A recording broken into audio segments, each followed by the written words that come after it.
Good morning, good afternoon, and good evening. Welcome back to Jamie Photography. So, just recently completed my English Medieval Cities workshop, and we had a great time. Some great visitors from the US and from Brazil, and we had a good time crossing the south of England, starting in London, down to Arundel, which is where this picture's from, and through Winchester, Salisbury, Bath, and Bristol. And along the way, we stopped at Stonehenge. And I will, in one of my videos to come, take you on a wonderful journey from our images that we shot at Stonehenge. But here, this is Arundel. This is Baker's Cottage, a wonderful little 14th century cottage in the middle of Arundel on this lovely hill, Baker's Hill. So I've done a sky replacement. I've done a little bit of day to night to bring the image alive.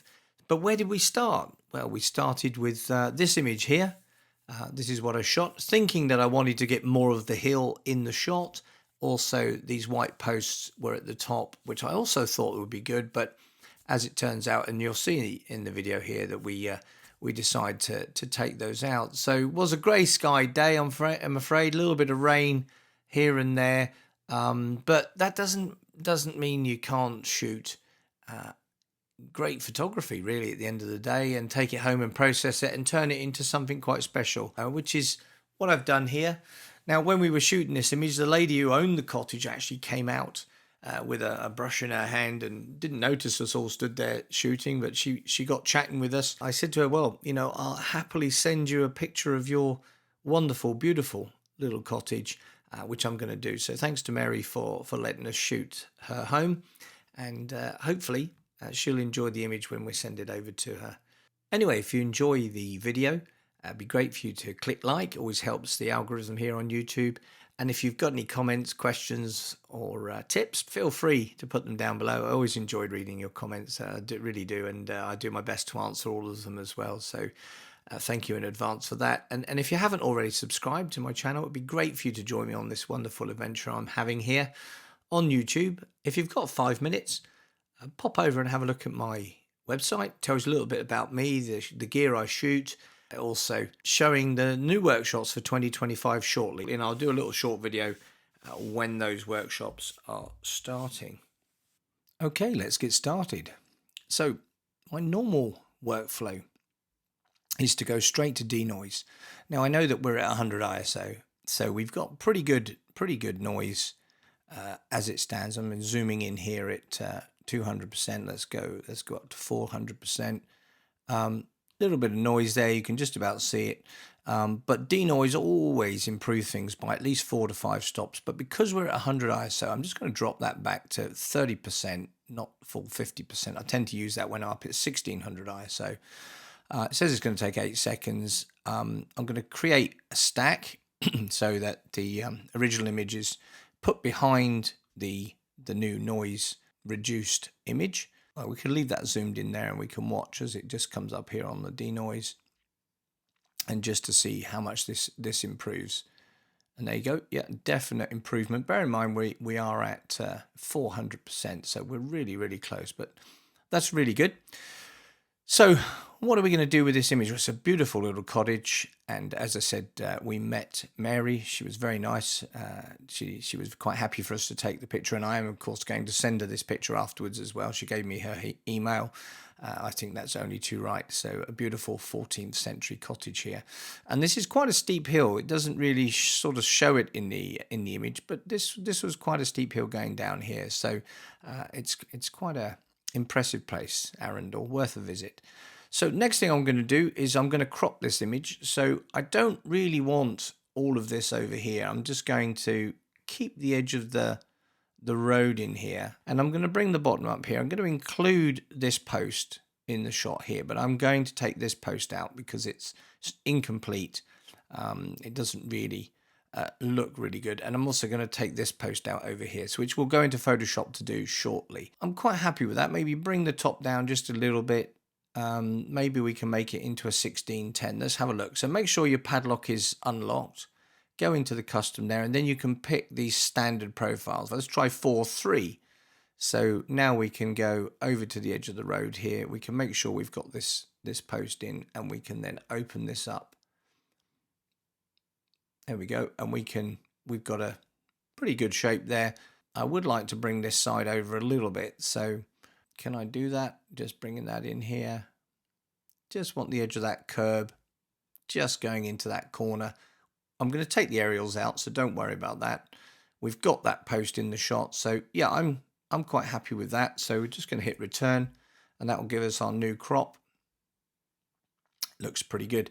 Now, just before we jump over into Photoshop, I'm just going to make some minor changes. We're going to go down to transform, and I just want to make sure that we've got some verticals correct. So I'm going to go to guided, and I'm just going to take the center of this streetlight column here, go to the center of the street column at the top, and I'm going to take this gutter line that we've got here, just this downpipe here, just going to take that down to there. So we've got that straight. There we go. That looks really good.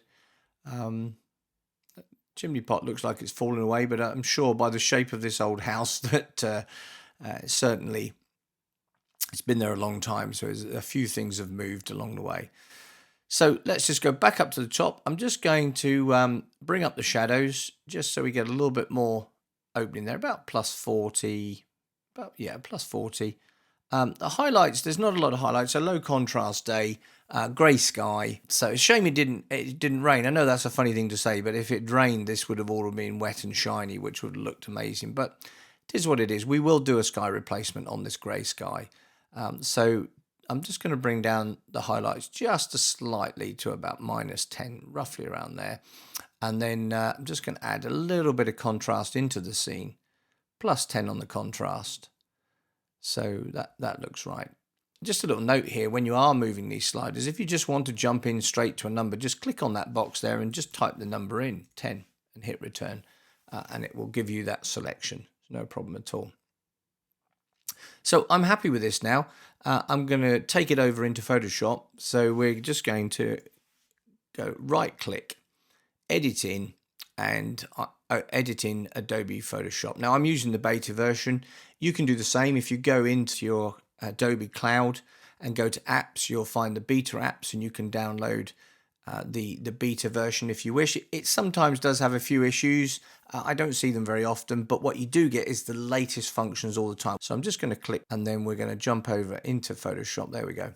And here we are. So just going to click on the magnifying glass here, fit screen. Let's start to work our way through and remove things that we don't want. The remove tool, we can click here. You can just select J, but if you right click on it, you can see the other functions available. But if I click on remove tool, you'll note that the top bar has changed, and that gives us a number of things that we can do. Now, sample all layers is always useful to have ticked, and remove after each stroke. If you want to do that, that means things will be removed as you go. I tend to like to just make sure I've got everything, and then I can hit the tick to say do it.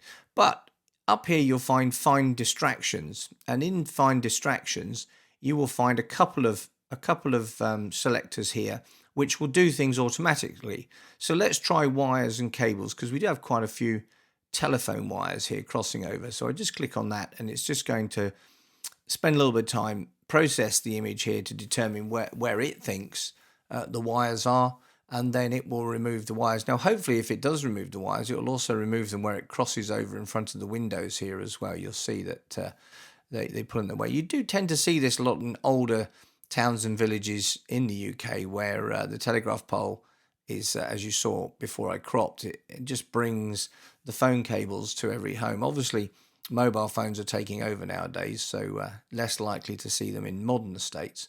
There we go. It's removed the wires like magic, and it's taken them where it crosses in front of the windows. So let's deal with this with generative fills. So what we're going to do is we're going to go up here, and we're going to click on normally the lasso tool, which is pressing L on the keyboard. But a new selection brush tool is also available now in the beta version. So you can take that, and you can go around here and just select the things that you want to be removed. And there you go. We can now select generative fill, and then we're going to just click generate. I'm not going to write anything here. Just click generate. There we go. Removed it. Look, actually really quite a good job there.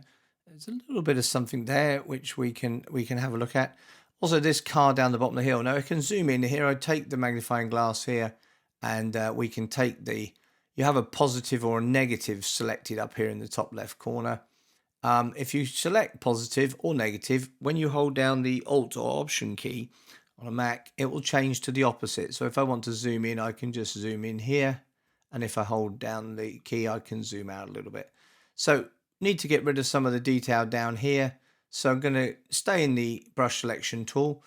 You don't have to use the brush selection tool. You could use the lasso tool, for example, here.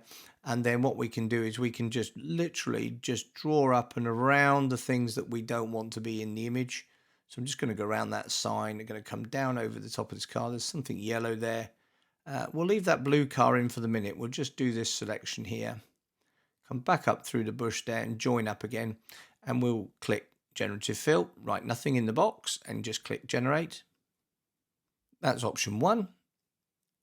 That's option 2. That looks better. And option 3. No, we want option 2 because the road continues through. Now let's see if it's clever enough to figure out that there's a blue car in there. So we're just going to go around that blue car again with the lasso tool and just make sure that where the car is showing, click Generative Fill and Generate. There we go, option 1, option 2, option 3. I tell you what, it's clever stuff, isn't it? I'm going to go with option 2. That's really good. Right, now what we're going to do is we're going to look around the screen to take out anything that we don't think should be in the shot. So we wanted to take this out. So let's go back to use the magnifying glass, go back to Fit Screen. And what we can do is we're going to remove this. Now, let's try using the Remove tool so we don't use too much of our credits. I'm just going to bring all of these generative fill units back into one. So I'm just going to right click on here, any one of these, and just say merge the visible, and it will just put it back to one layer. I could just select the background to do the remove, but as you're probably aware if you follow me now, I tend to like to keep it down to the smallest number of layers. Also, when I come to complete the image and send it back into Lightroom, I tend to want to just have the final image sent back. And the main reason for that is strictly to do with file size, because I used to keep all of the history, I used to keep all of the layers, but I was sending back 2 or 3 gigabyte images each time into Lightroom. And, you know, storage space is quite precious and it can be quite expensive. So bringing it all back to one layer for me, once I'm happy with the image and sending it back into Lightroom for the final process, that works well for me. You're more than welcome to keep all the layers open. And if you do want to do that, I'll just Control Z what I did there. I can just select the background, because you notice if I'm on one of the generative fill layers and I've selected Remove Tool, I get a no entry sign, a negative sign here. Can't use it. But if you just select background, you can then use it. It's not a problem. So we can, you know, I can use that here. So I'm just going to select a slightly bigger brush there, and I'm just going to take that down as such. And then I can click the tick mark to say please process it, and it will just process that now and use the remove tool. Now, of course, using the remove tool doesn't use up any of your tokens that you get with your package with Adobe. That's pretty good. I think it's done a pretty good job there. You get 250 if you have the photographer's pack, which is Photoshop and Lightroom, per month, and it's renewed at the end of the month back to 250. I mean, I do a lot of processing, and you know, I have a lot of fun doing this, and I've never actually reached my 250 limit, to be fair.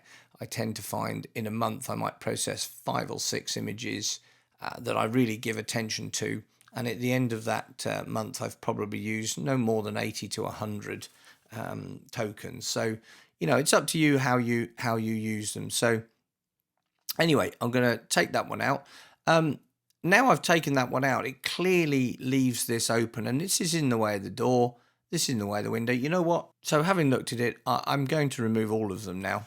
I think it will give me a better image. So what I can do, because you've got the remove after each stroke turned off, what you can do is you can click at the top, hold down the shift key, and then click at the bottom to get a nice straight line for the removal there.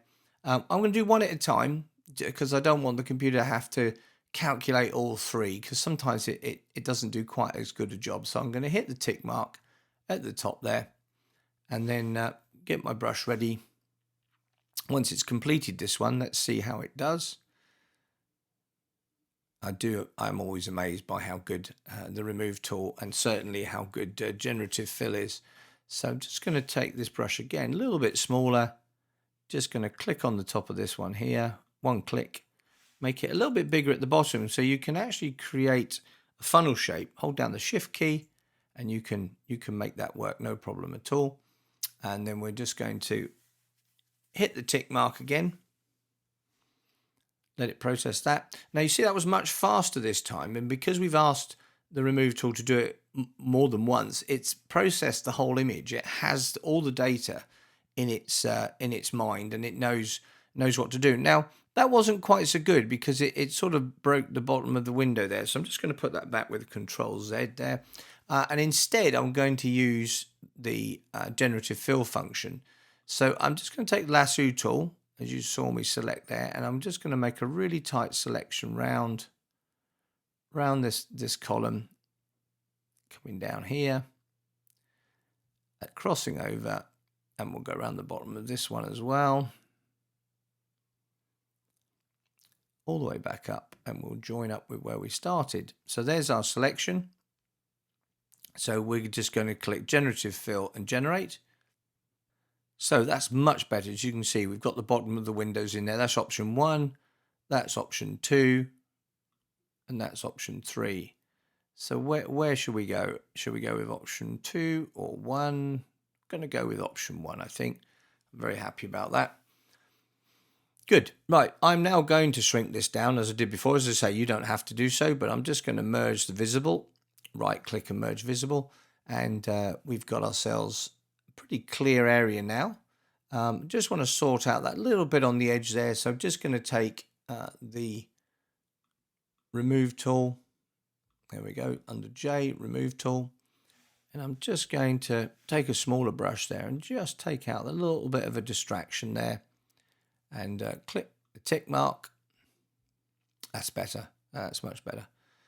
So what else is there? Is there anything else in this shot that I need to consider? So I'm just going to zoom in just a little bit and have a look. There's a boiler gas vent there. We'll just remove that as well. Again, you're still using the remove tool. Just paint over that. There's a little pipe sticking out the wall there. There's a poster in the window. So just going to remove that as well. So just make the brush nice and small now, just to come in on that window. Mary's probably going to look at this and say, "Oh, why you remove my document in the window there?" But it's just tidying things up a little bit. This one little brick in the middle here, just want to take that away. It will find that. Let's just click the check mark, and it will remove all of those things. Done a good job. Hold down the space bar so you can move. There's another little pipe sticking out the wall there. There's a little vent down there. Just tidying that up.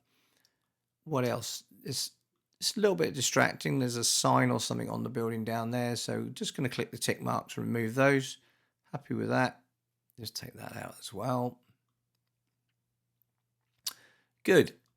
And the roof's okay. So we're going to take the aerials out. I don't like these bird cowls. I know they're very, very important to when you have a chimney. I have one on my house. Little aerial sat in there. Let's take that little chimney pot out as well when we remove this one.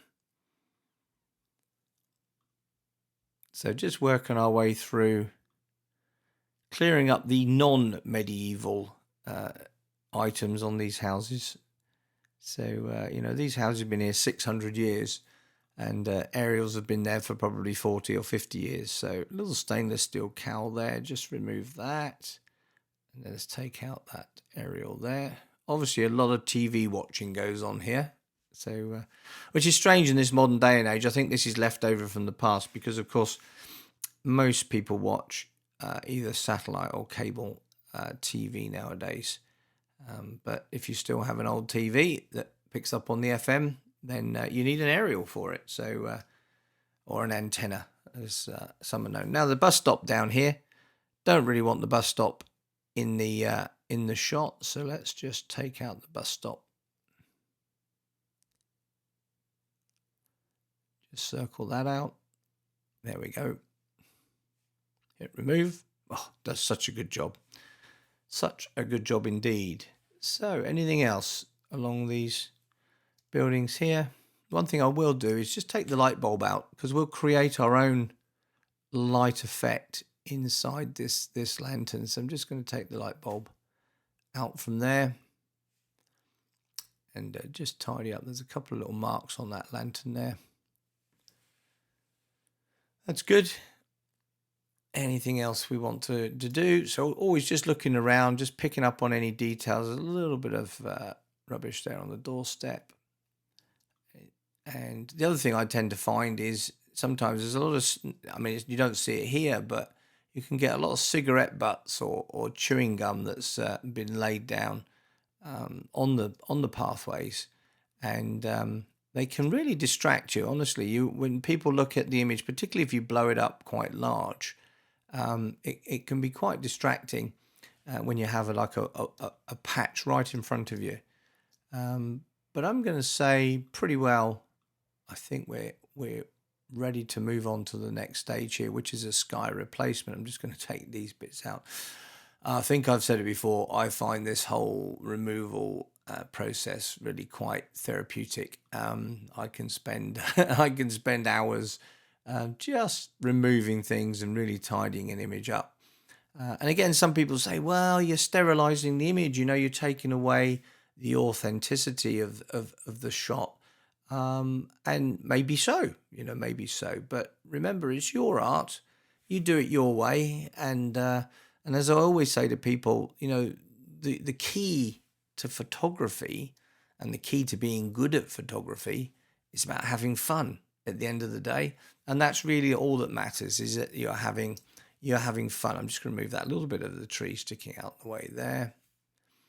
And if you are having fun, then, oh, look, alarm boxes. You know what I'm like with alarm boxes. So if you are having fun, then you're doing your photography right. That's my view. Now, because that little bit of the chimney's left, I think we should just take that little bit of the chimney out now that we took the cowling off the top of it. So that didn't go so well. So I'm just going to undo that, and we're going to try again.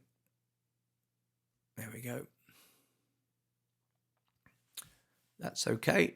I can live with that.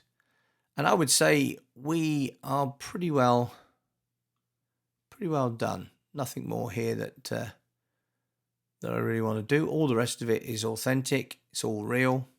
Yep. So we're just going to go back to the magnifying glass and back to fit screen. So we've got our shot. We've tidied up the foreground, and we're ready to do a bit of sky replacement, ready for us to go back into Lightroom to do a little bit of a day to night on this shot. So let's go back into edit. Let's go to sky replacement. Now, I am working on some skies, some sunset, sunrise skies for a pack. I've been on it for quite a while, but I wanted it to be right. So keep an eye out over the next month or so, as I will be releasing the pack. And this is one of the skies from that pack. I'm not going to share that down below. You will have the raw image, as I said earlier, for this shot, and you're welcome to follow along. But you can always go onto Google, or if you've got some of your own sky shots, you can put them in as well. So, but if you want to have a look on my website in a month or two time, then we will have a sunset sunrise sky pack available. And as with my sky night packs, which are currently available, I keep the prices reasonable. I think it's about £6 or £7 for a JPEG, and it's about £15, something like that, for the original raw images in DNG. So feel free to have a look at that. But anyway, sky replacement, let's have a look. So it automatically selects, this is one of my skies, as I said. If you want to find another sky, you can use this little down arrow here. You can go through the skies that are already available in Photoshop, and there's some pretty good skies there, so you could use those for this exercise. If you want to add some more of your own, you can just click on this little plus button down the bottom, take you into your file structure, and you can pick which sky you want. So I'm going to go with this sky, as I say. Now, one mistake people do make is when they're in this open function looking at these skies, when they've selected the sky they want, they click OK. Don't do that. Just come up here into this little grey box and just click there, and that will get rid of that module, put it back into its little box, and then you've got all the sliders. Now, I've been through this many times. Happy to just cover it briefly, but Shift Edge will determine how much sky and how much of the buildings cross over. If I go too far to one direction, you'll see the sky is now coming into the roof, and if I go too far the other way, you end up with a big halo and the sky not really looking quite good. So Photoshop's pretty good at finding the best place to start with, but you can always fine tune it just a little bit. I mean, I can take a little bit more over there, and you can see that the halo just drops away a little bit that we had, but we can deal with the halo. Don't worry about that. And the fade edge, that deals with the very edge itself between the sky and the building. So again, if I go all the way to the right, you can see we've got a halo, and if I go all the way to the left, we get a tighter cutoff. But the sky will push into some of the higher areas. So just be a little bit careful with that. I'm probably here. I'm going to go with I think around 15. So to address any, I'll just move this down, to address any edge issues that you've got, what we can do is if you just click on the little magnifying glass, we can zoom in so we can see how good the edge is. It's not bad at all. There's also a refine brush just here. You can click on that.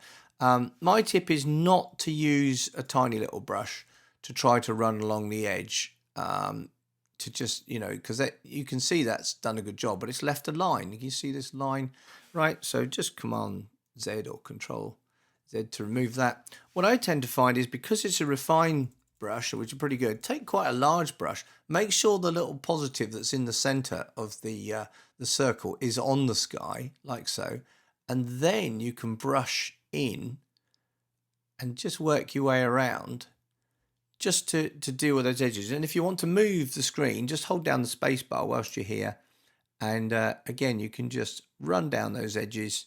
I think that looks pretty good over there, to be honest. Don't need to do anything with that. A little bit here, look. So just if you need to go over it again, just hit it a second time, and it just deal with that. Did you see that disappear there? It just dealt with that. So just coming down here, and you just get a really good edge define using the refine brush as we come through, and you don't end up with a line in the sky. So just come through there, look. There we go. And that's dealt with that. Nice bit of bright sky there. You see it cut into that pot slightly. So I'm just going to take a smaller brush. I'm going to hold down the Option or Alt key, which turns it into a minus.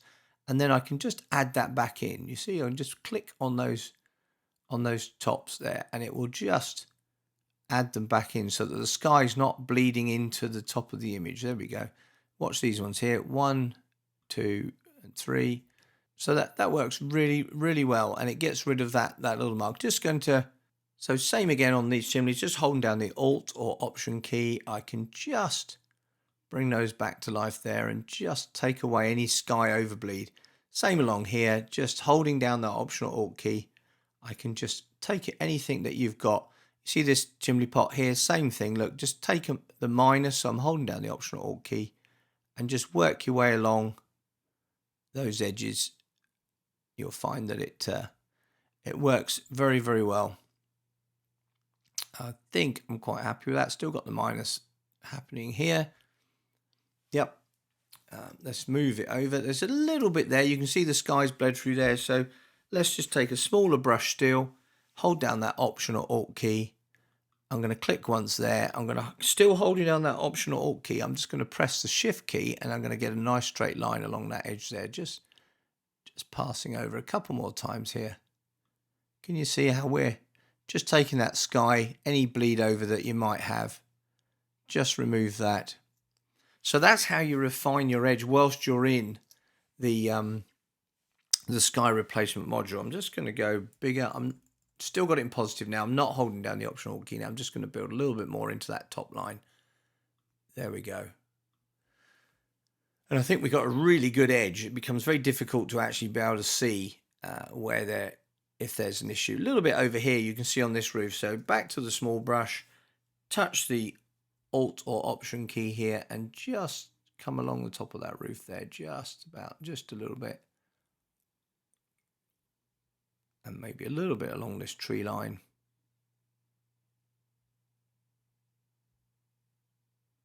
There you go. We have ourselves a pretty well perfect edge. So back to the this zoom key here, going to fit window so we can see the whole scene again. So we've got a lovely sky up there now. So let's just make some changes to the sky. So I'm just going to bring this module up here. So brightness, we can make it brighter or darker depending on what we want to do. I think here we're going to probably go around about -8, so we're not blowing out any of the highlights there. We can add more temperature to the sky if we want to by using the temp slider, or we can add more blue to the sky depending what you want to go. I was pretty extreme there. I'm just going to add a little bit more warmth to the sky. You can also change the scale here. It's at 100 at the moment. I can make the sky bigger, for example. You can make it, quite big, and then you can also, if you hold down the move key here, you can move the sky about, so you can find, if you want more of that fire in the sky, you can move it up, or you can make it smaller. Obviously, it's smaller than the image itself. It's a 45 megapixel image, and this is a 45 megapixel image. So scale 100. Then, of course, you've also got the flip checkbox here, so you can move the sky from left to right as well. So you can find the best place to put the light, the clouds, where it's coming from. I like the light over here, and I emphasize that a little bit on here later in Lightroom. You have foreground lighting. Okay, so the foreground adjustments, you can click there. You can see it brightens up the buildings. If you move it to the right, it darkens down the buildings. Now we want a little bit darker over here, so I'm probably going to go around about 65. Edge lighting, go to the far left. You can see it's really dealing with the light on the very edge. This also will help you remove any halo that you have. So move that to the right. I'm going to go probably around about 70 with that one. That looks right. And of course, color adjustment. This takes the color of the sky, blends it into the foreground. So the further you go to the right, the more color you get in the background. So if I go to the left, no color from the sky. If I go from the right, you get that hue from the sky, which I do quite like. So I'm just going to go in at about 85 on that one there as well. So once we're done, I didn't mention lighting mode. That you have two options. You have screen or multiply. If you go to screen, it changes the emphasis on the foreground, and then you can move the foreground to compensate. So initially people click on screen and think, oh no, I hate it. But if you move your foreground lighting, you can see that actually you can get quite a good image from it. But I find that the edges can be quite harsh. So I'm going to put that back to multiply, and I'm going to move my screen foreground lighting back to about 65. As I say, that's probably where we want to be. So I've got that little bit darker sky, which is what I want. So all you got left is your output, and you can have new layers, which will give you a layer for every one of those items above, so you can still adjust them separately, or a duplicate layer, which just takes the whole image and puts it into the layers. So I'm just going to click OK, and as you can see, background copy is the sky replacement. If I turn it off, we go back to the original shot. So again, I don't like multiple layers, so I'm just going to click on the background layer, right click and delete it. So that's the layer I'm going to be working with back in Lightroom, and I'm happy with that. So let's send it back. File, close, because I want to close Photoshop. I want to close this image in Photoshop, and I want to save it so it will send it back into Lightroom. So it's closed there, and I go back into Lightroom, and here it is. It's back in Lightroom. So let's do the final touches to this image. I think we can have some fun. We've got this lovely lantern here. There's a lantern at the bottom of the street, and we can probably turn some of these windows on as well. So first thing we're going to do is we're just going to take the sky. So open a mask, select sky, and it will select the sky. Now, you notice that the sky mask overlaps the top of the building and all of the chimney pots. Right, what we do is, to help that, we go to the three dots here in the mask we've just selected. We intersect the mask with another sky, okay? and that improves the mask. If you do it again, it improves it a bit more, but it can become quite harsh. And what I'm going to do is I'm just going to add a little bit more contrast to that sky. So probably around about 15, I think. That works well. I'm just going to bring down the highlights ever so slightly. As you can see, -25 just makes this a little bit more, a bit nicer over here. And then what I am going to do, go down and add in clarity. Okay, so pop in some clarity into that sky, brings the sky alive. Going to go around about 25 on clarity as well. There we go. Let's type it in, 25. There we go. So happy with that. Now, let's go back, come out of mask a second. We're just going to go back up to our basic functions here. We're just going to darken the whole image down by around, I would say around about 0.6. So the sky still looks nice. Everything still is good, but it gives us now the opportunity to light up the ground. It might even go a bit further. Let's go to 0.75. So let's go in there. So -0.75. There we go. So a little bit darker. And then we can add the light in. So let's start off with the lantern, my favorite, as you know. We're going to have a look at this lantern here. Let's not zoom in quite so far. Let's go to 100%. Let's go into masks. Let's create a new mask. Let's take a radial gradient. And we'll take a radial gradient that is slightly bigger than the lantern itself. There we go. And we're going to place the center where the light bulb will be. So it's going to be in the center of the lantern there. That's what we want to do. We take the exposure slider and put it all the way up to 100, and we're going to add in some temp color to make it a little bit orange. Add in a little bit of magenta just to balance the green out of that yellow. There we go.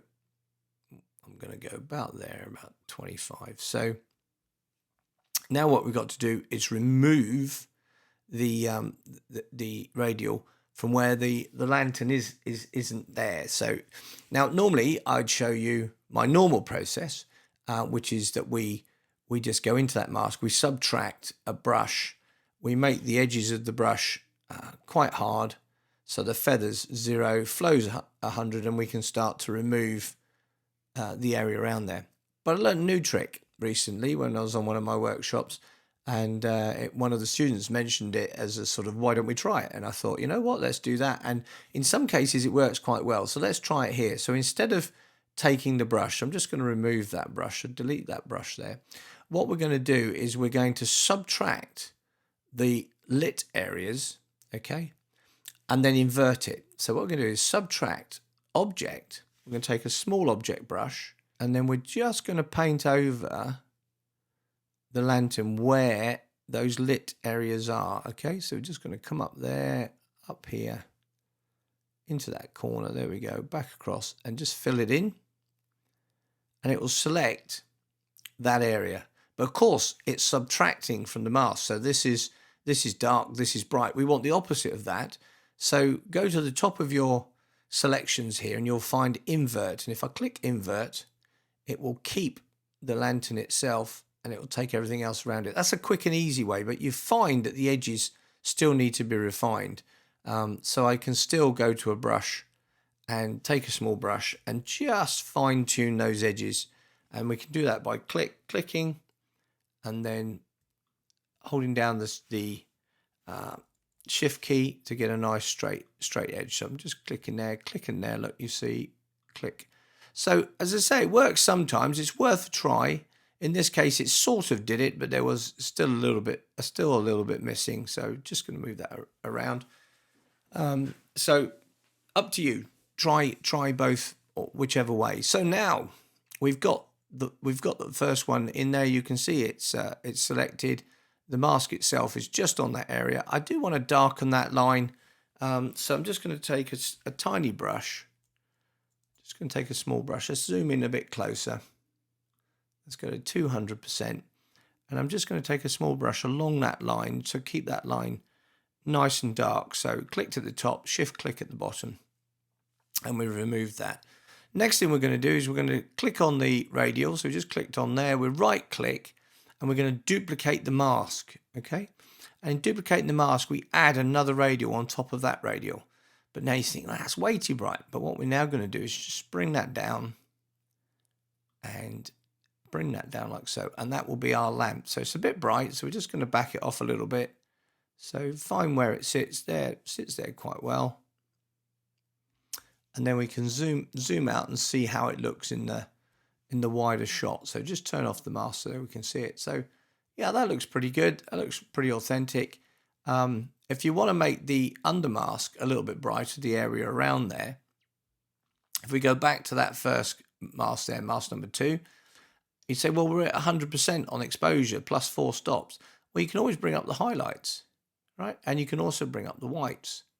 So if you really want to make it much brighter, you can do so. If I've done that, I need to go back to the second mask we added, the second radial mask, copy 2, and just bring down the brightness a little bit for the lamp. So you can see we can now control the lamp separately. So I'm just going to go about there. We are clipping in that area, so just want to make that a little bit smaller. And you can see these little triangles there, your clipping marks. You can see we're just clipping in that center. So maybe mask 2's just a little bit too bright. So let's bring down those whites just a little bit. There we go. And then we've got a smaller clip in the middle. And it's okay to have a little bit of clipping because the lamp itself is a high, very high brightness at that point. So the next thing to do is to go back into your masks, select a radial gradient, and we're going to put some light underneath this lantern here. So quite a big radial here.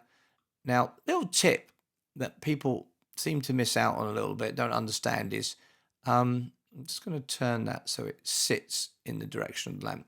The tip is that the distance from here, the bottom of the lantern, to this wall, let's say is about 8-9 feet, probably 2 meters or so. Well, the distance this way to the edge of there, right? Because a lot of people just put a circle in, okay? And that's not going to work because that's 2 to 3 meters. And now that's more like 20 to 30 meters. So you need to make sure that when you get your scaling right, that the distance away from the lantern and towards you is equal to the distance to the side. And as you can see there, that's probably where we're going to sit with that light. Happy with that. Now, this is where the magic happens. We're going to move the slider up. Here we go. And we will light the path underneath this lantern, add in that little bit of color that we had before. Remember to put the magenta in. See the green hue? Put the magenta in, and that will just, let's get rid of this off the side here. That will just balance off that. So we've got a nice yellowish color to the light. And that works very, very well. I think that looks very good. This lantern is going to light onto this house here. This is really important. And you can see you follow the line across, so it's level here. Yeah. So what we're going to do is we're just going to add, whilst we're in this mask, a brush. We're going to put 100% feather, quite low flow, about 30%. Make the brush quite big. And I'm just going to paint this area here. Just gradually bring a bit of light onto that area there. There we go. So it's effectively lighting up that area as though the lantern is picking that. I'm just going to fade that just down here a little bit more, and I'm going to put a little bit more light on the flowers there. So you can see that the light effect is working really well. There is a lantern at the bottom of the hill. So I'm just going to speed the video up and do that quickly for you. Now, as you will see, as I was just doing this radial down here, obviously we don't want these plants lit up because the lamp's down the bottom here. So I just subtracted that brush from this area here and made sure that we're not getting any light coming up there. Now, what's important when you do multiple lanterns like this that are further away, you must go back to your fit screen, and you must just check that it's not too bright in the shot here. It is too bright. It's quite bright down there. So just go back into your masks, find the slider, and just bring it down a little bit so it looks a little bit more realistic. So let's just have a look now. Get rid of the masks. So yeah, that looks better. We've got a bit of light down there. It's it's, you know, maybe it could be just a tad brighter. We can do that from here. Go back into that mask. So just make it a little bit brighter. Yeah, perfect. Okay, so we've got the lantern at the top, we've got the lantern at the bottom, we've got a beautiful sky. I think we also need to suggest that there might be a light in this bottom left corner. So let's take another radial. This time we're going to take it from off screen here, falling down the hill. Maybe it's a bit wider here, coming in there. Same thing, we're just going to pull the slider over, add in that color that we were looking for with a little bit of magenta to balance it off. Probably a bit too much. We can bring it down. So I'm just going to go into the amount slider here and just remove the amount slider just a little bit. I'm going to bring that across here and just make sure that's quite pink, that one, I must admit. So I'm just going to back off the magenta. We've got a little bit of light coming in here, and that would put a little bit of light over here on the front of this building. So I'm just going to create another mask, another radial gradient, this time quite a big one. I'll put it on the front of the building, just a slight angle. And I'm just going to bring up a little bit of exposure there. Tiny bit of color. And what's really important is that we add in some clarity just to make those bricks pop. I think we should also add some clarity into this shot just to make the ground really work. And let's do the same here as well. So clarity, yeah, that works really, really well. Now I think we're getting close to finishing this off. Now I could light a lot of these windows, which will give us a really good effect. But what I'm going to do is just light some windows on the cottage that we're looking at ourselves. And I'm also going to put a light underneath the porch here. And they might say, well, how do you do that? So let's just zoom in a little bit closer. Hold the spacebar down. So here's the front door. And let's say for argument's sake, there's a light under here. So we're going to create a new mask, a new radial. We're going to pull it down and we're going to put the light source underneath the porch like this, right? But in the middle, there's the door. So the center of the door comes up here. So that's the middle there. And we're just going to bring that down as such, like so. Maybe not so far, but it will light the flowers up a little bit. Then we're going to take our exposure slider and bring it all the way up to the top, okay? Just for now. And then we're going to add in a little bit of yellow. Remember that little bit of magenta to balance it off. And now what we need to do is take away the light that's above this. So we're going to subtract a brush, okay? And then we're going to make the brush very tight edge, so no feather, 100% flow. And I'm just going to get in there with a small brush initially, just so that we can click and then press the shift button to get straight lines. So, and then just take away, let's get in there, just take away these edges of this wood here. I'm just going to freehand that as well. So you're going to get light coming through. Let's just zoom in a bit more. Just going to go along that edge there. Just get that right. So just click, shift click to get along that edge.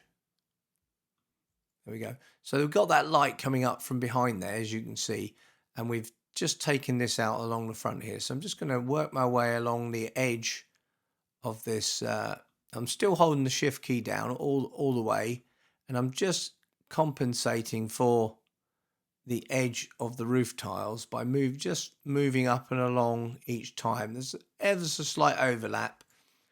That's it. And then same at this end, we're just going to work our way up the tiles. So we've got that edge sorted. So I'm just going to freehand paint that back in. Just come along here. And we'll just continue with this brush. We're going to make the brush bigger now because we've done the fine details along the edge. We can just work our way around and just take out that more of that detail. So I'm just going to come up there. Now let's just get this sorted out. So just freehanding that, taking that porch lighting out. I'm going to take a bigger brush still. We're going to zoom out slightly. So let's go back to 200 and let's just remove that from up here. Okay, so I'm going to let a little bit of light come out on this left side because it's got the same little porch area. We don't want it down this wall because it wouldn't go around the corner. Light doesn't bend as such. So we're just going to take this line here. I'm going to click once at the bottom and I'm going to find that brick line to there. Click again.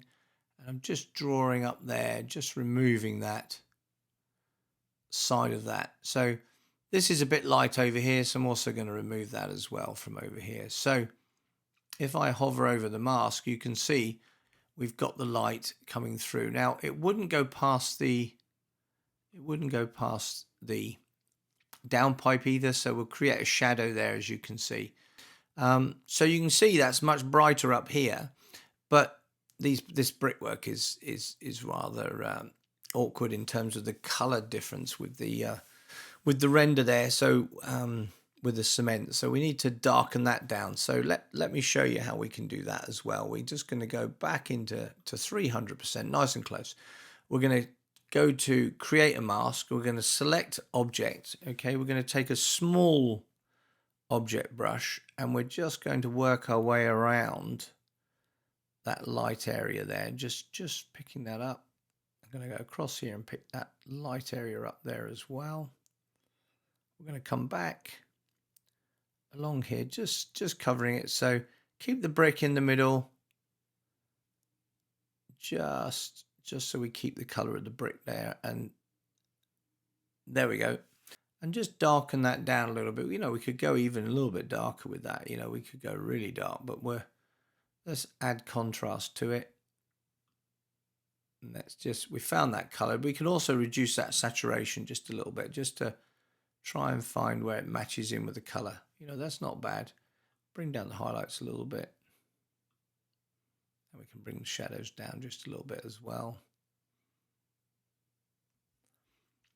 So a couple more adds just to pop in there, just to get rid of these last few bits. So got that one. There we go. And we can just deal with that last bit.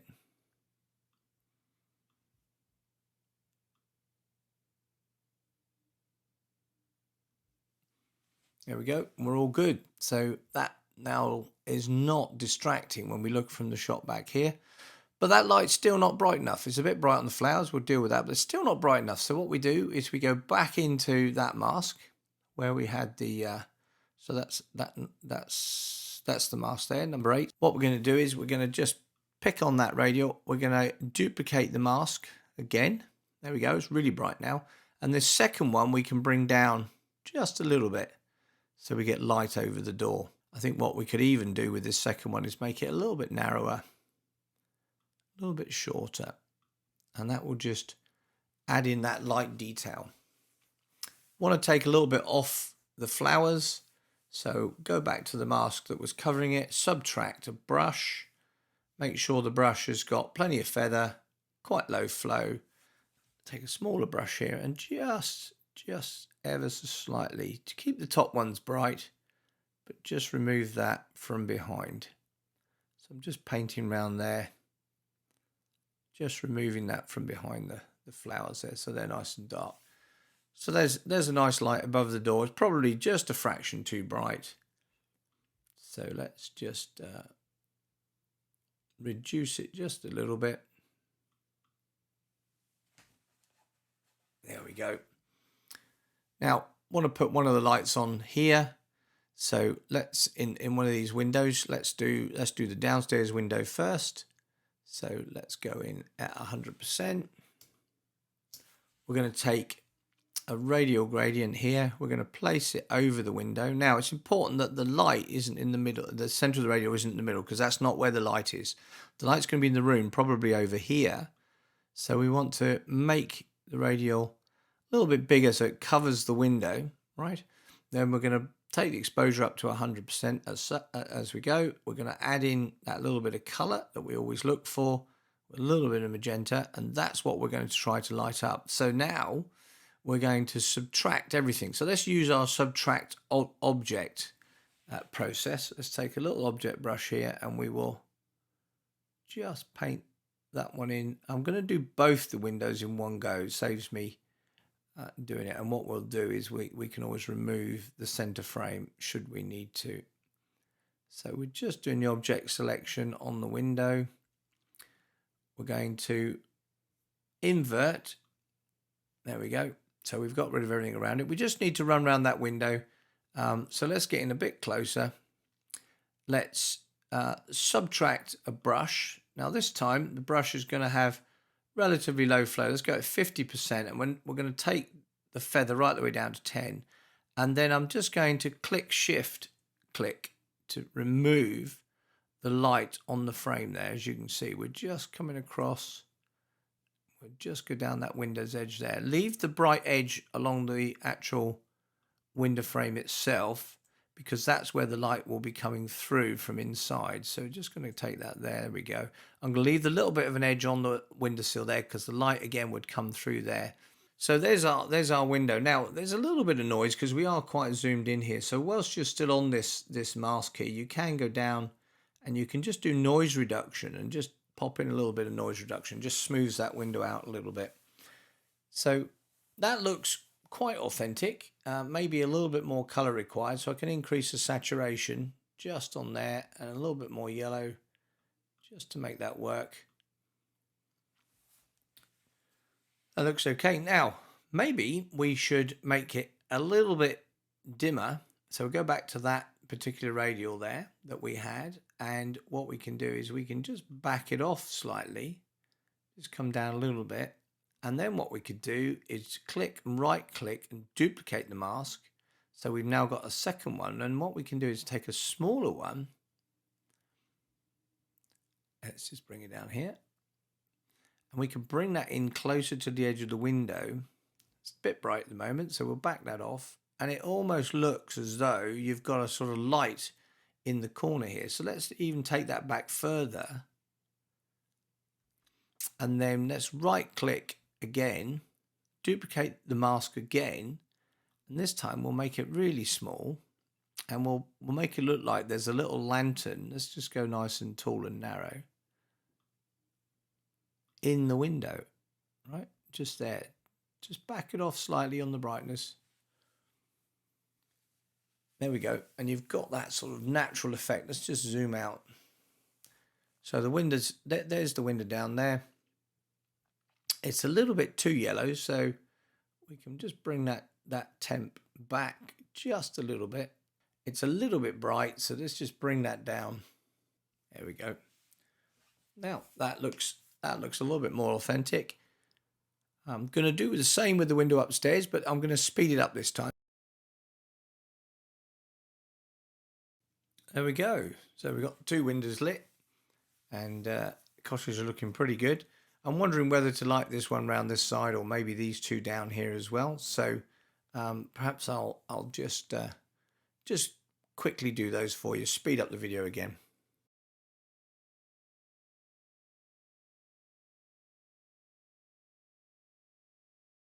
There we go. Those 2 windows illuminated. Just going to pop over to this one. I'm going to add a little bit of light down here, just to make sure that the light coming out that window is just sort of lighting up the ground a little bit like so.